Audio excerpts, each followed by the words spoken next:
মক্কার জনগণ এখন এক ময়দানে দাঁড়ানো। রাসূল সাল্লাল্লাহু আলাইহি ওয়াসাল্লামের অভিযানের খবর আর গোপন থাকে না, কিন্তু এখন জানলেও কোনো অসুবিধা নেই। বড়জোর তারা নিজেরা প্রস্তুতি নিতে পারত। সাহায্যের জন্য কাউকে ডাকার পথ ছিল সম্পূর্ণ বন্ধ। হযরত আবু সুফিয়ান রাদিয়াল্লাহু আনহু আসছিলেন। নেতার আগমনে জনতার আওয়াজ বন্ধ হয়ে যায়। হিন্দা জনতাকে ডানে বামে ধাক্কা দিতে দিতে আগে চলে যায়। তার চেহারা ছিল বিস্ফোরণ মুখ, তার চোখ থেকে আগুন ঠিকরে পড়ছিল। হযরত আবু সুফিয়ান রাদিয়াল্লাহু আনহু জনতার মাঝে এসে ঘোড়া থামান। স্ত্রী হিন্দাকে অগ্নিস্ফুলিঙ্গের মতো ছুটে আসতে দেখেও তিনি সেদিকে ভ্রুক্ষেপ করেন না।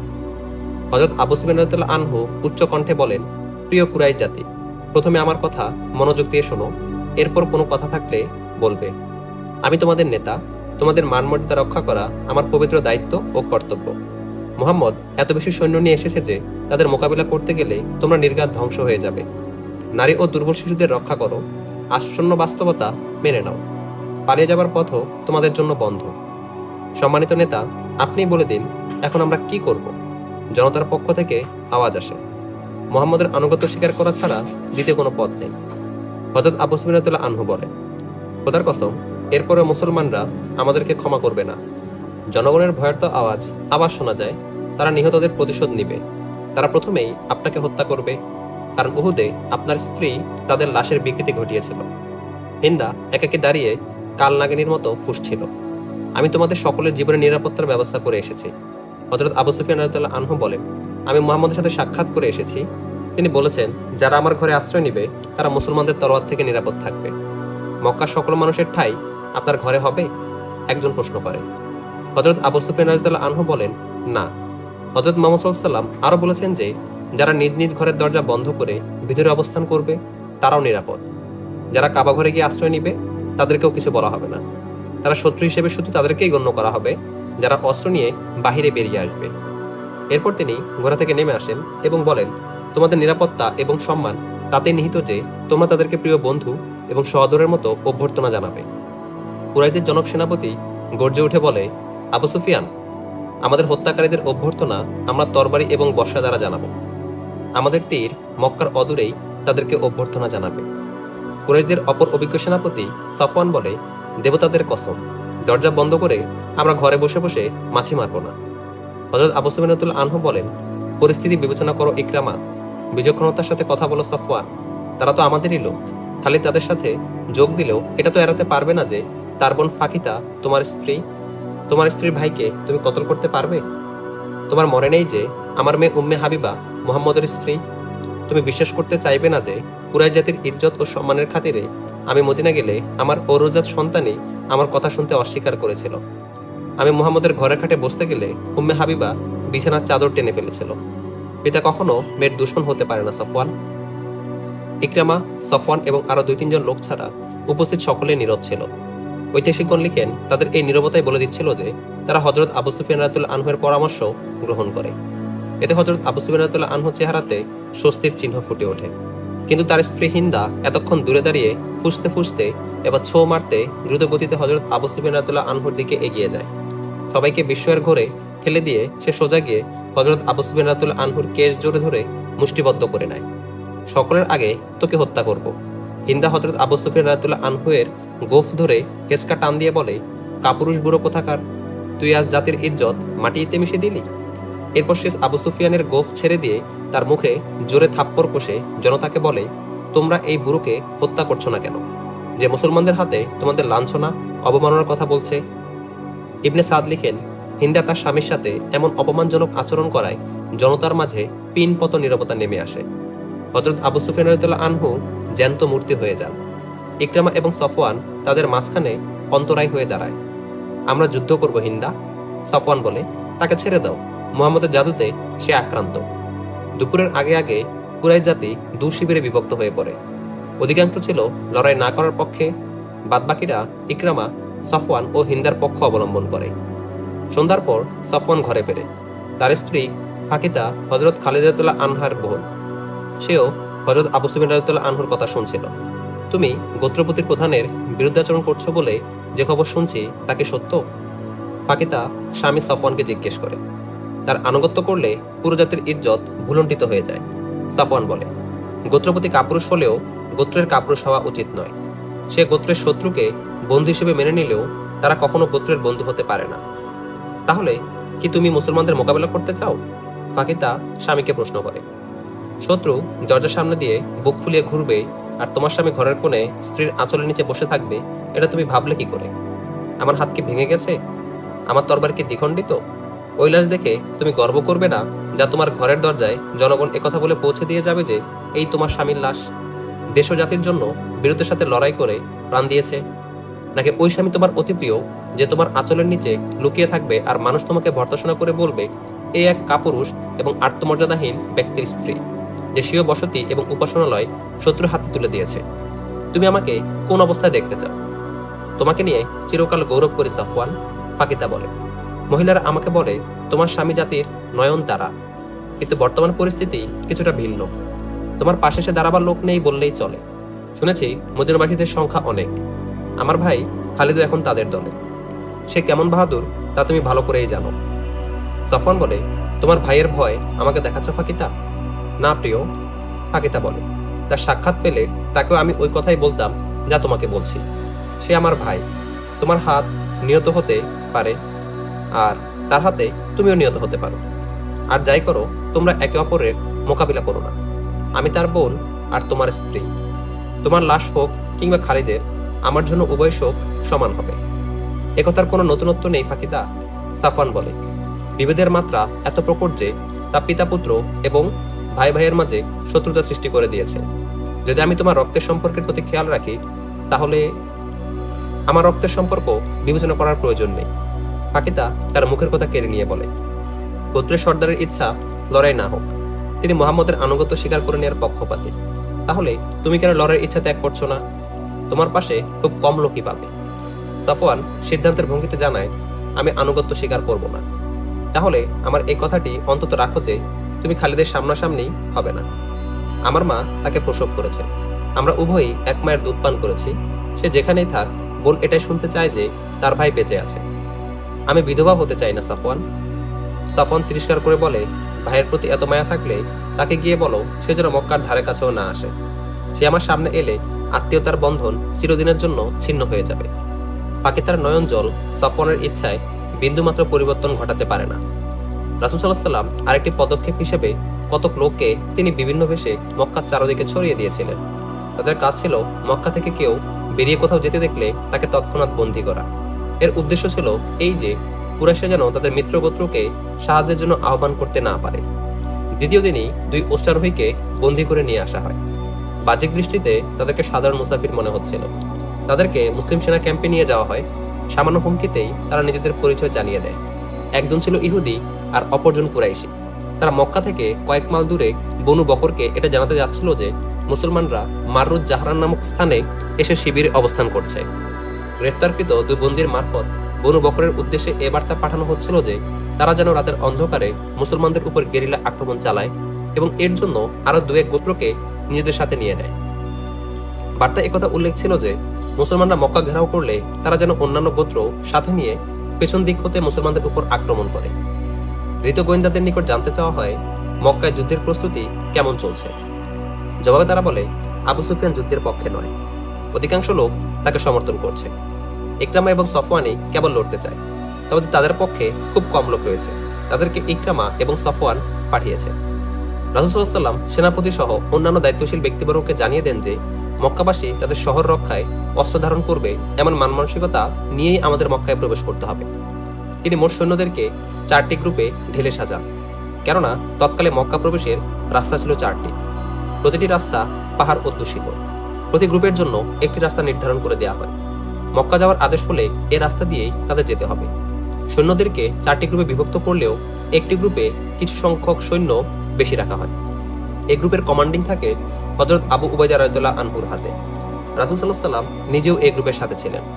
এই গ্রুপের অধিনায়ক ছিলেন হযরত আলী রাদিয়াল্লাহু আনহু, একটি গ্রুপের হযরত জুবাইর রাদিয়াল্লাহু আনহু এবং চতুর্থ গ্রুপের অধিনায়ক ছিলেন হযরত খালিদ রাদিয়াল্লাহু আনহু।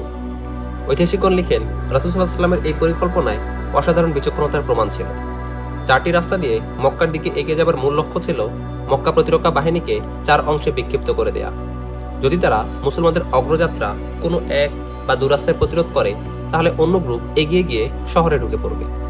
এই পরিকল্পনার আরেকটি লাভ হলো মক্কাবাসী যুদ্ধ না করলেও কোনো রাস্তা দিয়ে পালাবার উপায় ছিল না। রাসূল সাল্লাল্লাহু আলাইহি ওয়াসাল্লাম পরিকল্পনার সাথে সাথে এই নির্দেশও দেন যে কুরাইশের প্রতিরক্ষার জন্য অস্ত্র হাতে না নিলে তাদের উপর আক্রমণ করা যাবে না। নিরাপত্তার জবাব নিরাপত্তার মাধ্যমে দিতে হবে। কোথাও সংঘর্ষ হলে আহতদের হত্যা করা যাবে না, বরং তাদের চিকিৎসা করতে হবে। যারা বন্দী হবে তাদের উপর কঠোর হওয়া যাবে না, তাদের হত্যা করা যাবে না, তাদেরকে যুদ্ধবন্দীও মনে করা যাবে না। এমনকি তাদের কেউ পলায়ন করতে চাইলে সেই সুযোগ দিতে হবে। সার্বিক নির্দেশনা দেওয়ার পর 4 গ্রুপকে নির্ধারিত নিজ নিজ পথে এগিয়ে যাবার নির্দেশ দেওয়া হয়। 8ম হিজরির রমজানের 20 তারিখ 12 জানুয়ারি 630 খ্রিস্টাব্দ মুসলিম বাহিনীর 3টি গ্রুপ নিজ নিজ রাস্তা দিয়ে মক্কায় প্রবেশ করে। এ 3 পথে চলতে গিয়ে মুজাহিদদের প্রতি একটি তীরও বর্ষিত হয় না। শহরের প্রতিরক্ষা বলতে কিছুই ছিল না। কুরাইশদের একটি তরবারিও খোলা ছিল না। জনগণ যার যার ঘরে অবস্থান করছিল। কোনো ঘরের ছাদে নারী, শিশুরা দাঁড়িয়েছিল। মুসলিম বাহিনী ছিল সর্বোচ্চ সতর্ক। শহরের নীরবতা সন্দেহজনক ছিল। অবস্থা বলছিল এই নীরবতা ঝড়ের পূর্বাভাস, কিন্তু শহর থেকে কোনো ঝড় ওঠে না। ঝড় তোলার মতো লোক ছিল ইকরামা ও সাফওয়ান। এ সময় তারা শহরে ছিল না। আর কিছু লোক শহরের বাইরে ছিল, নিকটবর্তী কোথাও লুকিয়েছিল। এ সমস্ত লোক রাতের অন্ধকারে শহরের বাইরে গিয়েছিল। তাদের সাথে তীরন্দাজও ছিল। তার একটি ক্ষুদ্র বাহিনীতে পরিণত হয়। যে পথে খালিদ বাহিনীর মক্কা যাবার কথা ছিল, এই ক্ষুদ্র দলটি সেই পথে এক পাহাড়ি স্থানে পোত পেতে বসে থাকে। ইকরামা ও সাফওয়ানের জানা ছিল না যে এ পথে আসা মুসলিম দলের কমান্ডার হযরত খালিদ রাদিয়াল্লাহু আনহু। কুরাইশদের একজন পাহাড়ের উঁচুতে উঠে পরিস্থিতি পর্যবেক্ষণ করছিল। সে হযরত খালিদ রাদিয়াল্লাহু আনহুকে চিনে ফেলে। লোকটি হযরত খালিদ রাদিয়াল্লাহু আনহুকে দেখেই দৌড়ে নিচে নেমে আসে। লোকটি পেরেশান হয়ে ছুটে এসে বলে, সাফওয়ান, তুমি অনুমতি দিলে তোমার স্ত্রীর ভাইকে হত্যা করতে পারি। আমার চোখ ধোঁকা দিতে পারে না, আমি খালিদকে সচক্ষে দেখেছি। সাফওয়ান বলে, জাতির মর্যাদা ও সম্মানের প্রশ্নে আর কোনো কিছুই আমার নিকট প্রিয় নয়। খালিদ যদি আমার ভগ্নিপতিও হতো, তবু আজ আমি আমার বোনকে বিধবা করে দিতাম। কে কার ভাই এটা আজ দেখার সময় নয়। কে কার স্বামী, কে কার পিতা, এ প্রশ্ন আজ অর্থহীন। ইকরামা বলে, খালিদ যদিও আমার ভাই, কিন্তু সে আজ আমার দুশমন। হযরত খালিদ রাদিয়াল্লাহু আনহু এর বাহিনীর আরো সামনে অগ্রসর হলে তাদের লক্ষ্যে তীরের প্রথম ঝাঁকটি উড়ে আসে। হযরত খালিদ রাদিয়াল্লাহু আনহু সৈন্যদের থামতে নির্দেশ দেন। হযরত খালিদ রাদিয়াল্লাহু আনহু জোর কণ্ঠে বলেন, কুরাইশ সম্প্রদায়, আমার পথ ছেড়ে দাও, সম্পূর্ণ নিরাপদ থাকবে। আমাদের রাসূলের নির্দেশ আছে, কেউ হাতিয়ার না ধরলে তাকে কিছু না বলার। নিজের জীবনটা তোমাদের নিকট প্রিয় না? আমি তোমাদের মাত্র একটি সুযোগ দিতে চাই। তীরের আরেকটি ঝাঁক উড়ে আসে। আমরা তোমার রাসূলের নির্দেশ মানতে বাধ্য নই খালিদ। ইকরামা গর্ব করে বলে, সাহস থাকলে আরো একটু এগিয়ে এসো। আমরা তোমারই পুরাতন সাথী যোদ্ধা সাফওয়ান এবং ইকরামা। তুমি জীবিত অবস্থায় মক্কা প্রবেশ করতে পারবে না। হযরত খালিদ রাদিয়াল্লাহু আনহু তীরের দ্বিতীয় ঝাঁক থেকে শত্রুর অবস্থান শনাক্ত করে ফেলেন। হযরত খালিদ রাদিয়াল্লাহু আনহু তার অধীনস্থ বাহিনীকে কিছুটা পেছনে সরিয়ে নিয়ে আসে এবং কিছু সংখ্যক সৈন্যকে পাহাড়ের উপর দিয়ে সামনে এগিয়ে শত্রুর উপর হামলা করতে প্রেরণ করে। ইকরামা এবং সাফওয়ান হযরত খালিদ রাদিয়াল্লাহু আনহু কর্তৃক পাহাড়ের উপর দিয়ে প্রেরিত দলটি দেখতে পায় না। শত্রুর অজান্তে এই দলটি তাদের ঘাড়ের উপর লাফিয়ে পড়ে। নিচ থেকেও হযরত খালিদ রাদিয়াল্লাহু আনহু দুর্বার হামলা চালান। এই হামলা এত তীব্র গতির ছিল যে কুরাইশরা বেশিক্ষণ টিকে থাকতে পারে না। হযরত খালিদ রাদিয়াল্লাহু আনহুর উপর দিক থেকে আক্রমণ করান এবং নিচের দিক থেকেও। ফলে অতি সহজে এবং অতি দ্রুত কুরাইশরা পালাতে বাধ্য হয়। ইকরামা কোথায়? হযরত খালিদ রাদিয়াল্লাহু আনহু চিৎকার করে ডাকতে থাকেন, সাফওয়ান কোথায়? তারা উভয় পালিয়ে গেছে।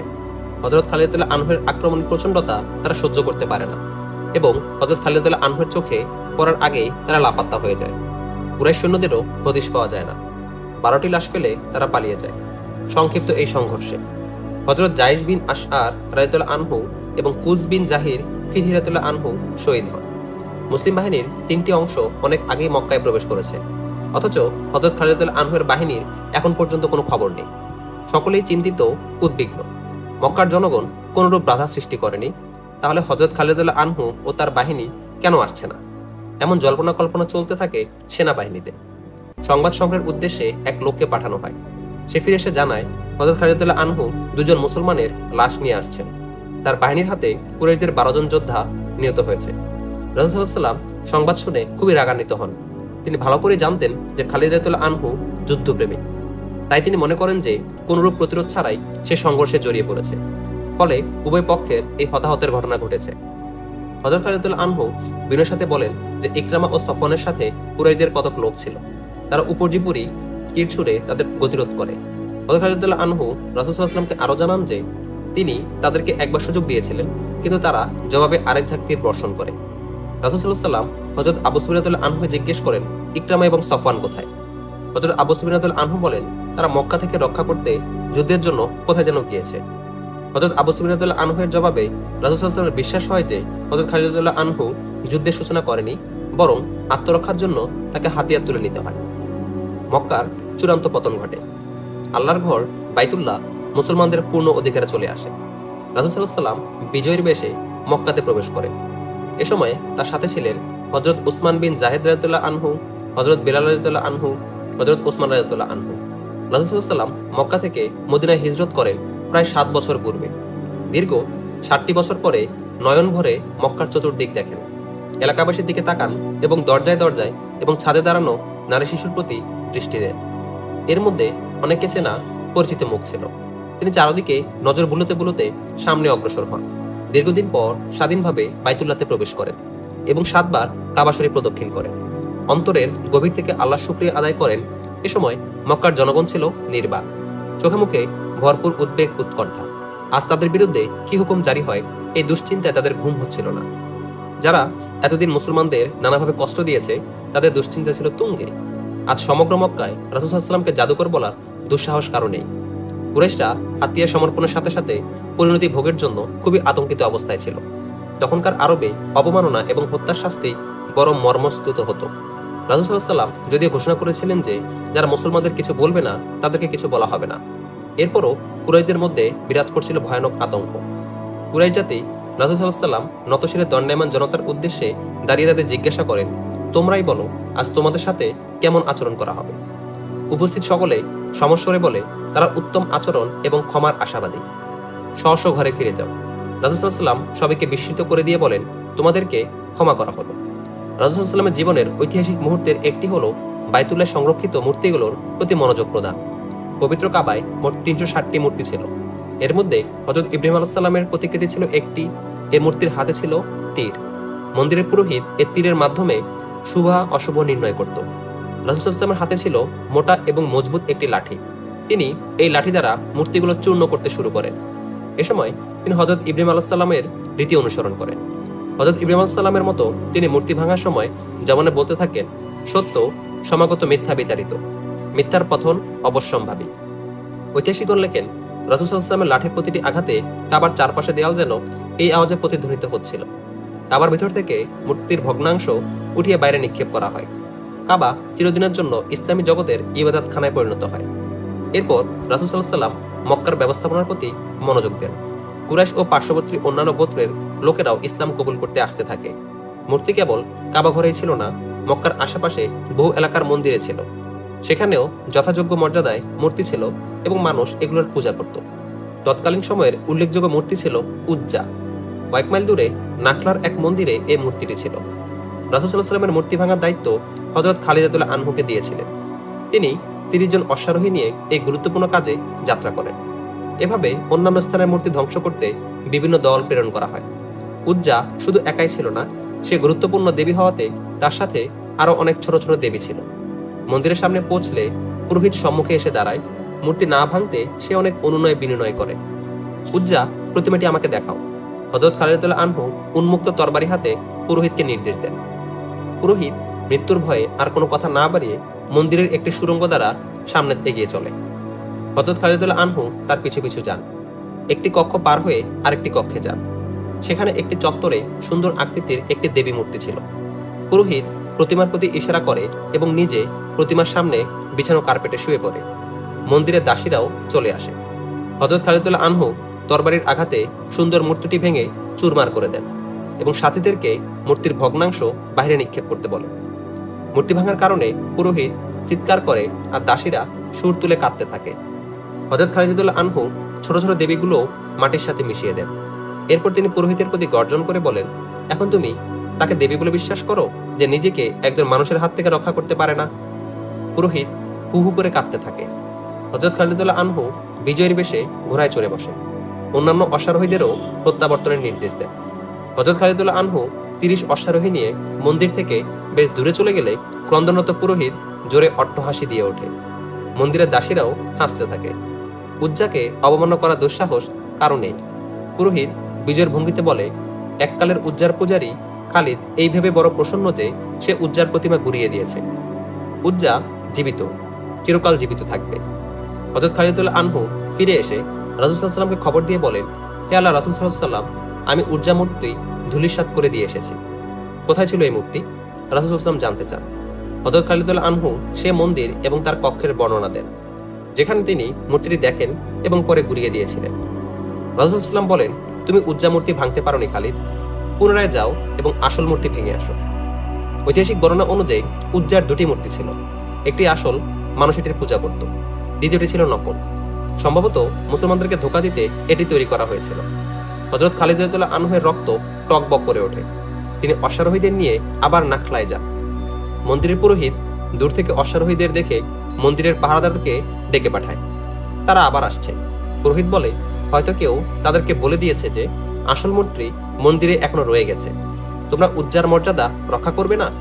এটা করলে উজ্জা দেবী তোমাদের ধন সম্পদে ভরপুর করে দিবেন। গুরুজি, চিন্তা করে কথা বলুন। এক নিরাপত্তা কর্মী বলে, এত অশ্বারোহীর মোকাবেলা আমাদের মতো 2-3 জন দ্বারা করা সম্ভব? উজ্জা বাস্তবে দেবী হয়ে থাকলে অবশ্যই সে নিজেকে রক্ষা করে নেবে। আরেক প্রহরী বলে, দেবদেবী মানুষের হেফাজত করে, মানুষ কখনো দেবতাদের হেফাজত করে না। পুরোহিত তাদের উস্কে দিতে ব্যর্থ হয়ে বলে, ঠিক আছে, উজ্জা নিজের হেফাজত নিজেই করবে। হযরত খালিদুল্লাহ আনহুর ঘোড়া কাছে এসে পড়ে। মন্দিরের নিরাপত্তা কর্মীরা পূজারীদের সাথে নিয়ে পালিয়ে যায়। পুরোহিতের বিশ্বাস ছিল তার দেবী নিজেকে মুসলমানদের হাত থেকে অবশ্যই বাঁচাতে পারবে। এইভাবে সে এক তরবারি নিয়ে উজ্জার গলায় ঝুলিয়ে দেয়। পুরোহিত নিজেও মন্দিরের পশ্চাৎ দ্বার দিয়ে সটকে পড়ে। হযরত খালিদুল্লাহ আনহু মন্দিরে প্রবেশ করে কক্ষে কক্ষে উজ্জা মূর্তি খুঁজতে থাকেন। খুঁজতে খুঁজতে একটি চমৎকার কক্ষের প্রতি তার চোখ আটকে যায়। তিনি কক্ষের অভ্যন্তরে উকি দিয়ে দেখেন। সামনের চত্বরেই উজ্জার প্রতিমা স্থাপিত ছিল। তার গলায় ঝুলছিল একটি তরবারি। হযরত খালিদুল্লাহ আনহু প্রথমবার যে মূর্তিটি ধ্বংস করেছিলেন এটি ছিল হুবহু তার মতো। মূর্তিটির পায়ের কাছে দামি আগরবাতি জ্বলছিল। কক্ষের চাকচিক্য এবং মোহিতকর সৌরভ থেকে যে কেউ বুঝতে পারবে যে এটি একটি উপাসনালয়। হযরত খালিদুল্লাহ আনহু মূর্তির দিকে এগিয়ে যেতে থাকলে সম্পূর্ণ বিবস্ত্র এক সুন্দর যুবতী তার সামনে এসে দাঁড়ায়। বিবস্ত্র নারীটি কাঁদতে থাকে এবং মূর্তি না ভাঙার জন্য অনুনয় বিনিময় করে।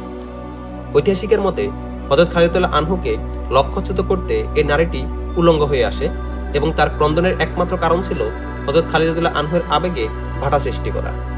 হযরত খালিদুল্লাহ আনহু উলঙ্গ নারীর প্রতি দৃষ্টি না দিয়ে মূর্তির উদ্দেশ্যে এগিয়ে যান, কিন্তু হতভাগ্য নারী দুহাত ডানে বামে প্রসারিত করে হযরত খালিদুল্লাহ আনহুর পথ রোধ করতে থাকে। বাধ্য হয়ে হযরত খালিদুল্লাহ আনহু খাপ থেকে তলোয়ার বের করেন এবং ওই নারীর উপর এমন জোরে আঘাত করেন যে এক আঘাতেই তার নগ্ন দেহ দুটুকরো হয়ে দুদিকে ছিটকে পড়ে। এরপর তিনি ক্রোধে ফেটে পড়ে মূর্তির কাছে যান এবং আঘাতে আঘাতে তাকে কয়েক টুকরো করে দেন। শক্তি এবং কল্যাণের দেবী নিজেকে একজন মানুষ থেকে বাঁচাতে পারে না। হযরত খালিদুল্লাহ আনহু মন্দির থেকে বেরিয়ে দ্রুত ঘোড়া ছুটিয়ে দেন।